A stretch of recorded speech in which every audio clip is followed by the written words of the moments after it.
Hey guys, welcome back to my channel. तो आज मैं बनाने वाला हूँ डीमन स्लेयर के तांजीरो का स्केच। और ये होने वाला है हमारा रेफरेंस फोटो। इस रेफरेंस फोटो का लिंक मैं आपको डिस्क्रिप्शन में दे दूंगा, वहाँ जाकर आप इसको डाउनलोड कर सकते हो। एंड हाँ गाइस, इस वीडियो में सिर्फ आउटलाइन बनाएंगे और मैं इसका स्टेप बाय स्टेप प्रोसेस बताने वाला हूँ कि आउटलाइन कैसे बनाते हैं। तो आप लोग वीडियो को एंड तक देखना। तो चलो स्टार्ट करते हैं। सबसे पहले आपको ग्रिड ड्रॉ करना है जिसमें 9 कॉलम और 14 रोज होंगे। मैं A4 साइज के पेपर पर ड्राइंग बना रहा हूँ, तो स्क्वायर की डायमेंशन 2 सेंटीमीटर होगी। अगर आप A3 साइज पर ड्राइंग बनाएंगे तो आप उसका डायमेंशन बढ़ा सकते हैं। तो चलो ड्राइंग स्टार्ट करते हैं। थर्ड कॉलम के 4th रो से हम आइज को ड्रॉ करना स्टार्ट करेंगे।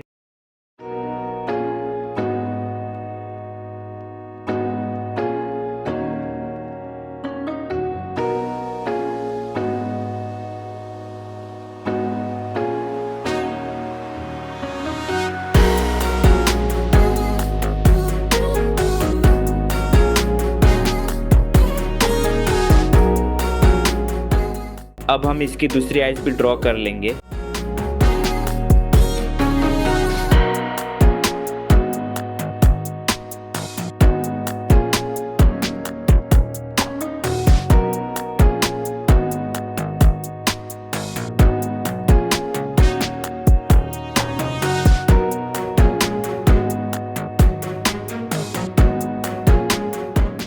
अब इसका नोज, माउथ और फेस बनाएंगे।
अब हम तांजीरो का ड्रेस और उसकी कटाना का आउटलाइन ड्रॉ करेंगे।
तो गाइस आउटलाइन कंप्लीट हो चुका है, इसका शेडिंग हम नेक्स्ट पार्ट में करेंगे। अगर वीडियो थोड़ी भी हेल्पफुल लगी हो तो वीडियो को लाइक कर देना एंड चैनल पर नहीं हो तो सब्सक्राइब कर लो। मैं मिलता हूँ आपसे नेक्स्ट वीडियो में, तब तक के लिए बाय।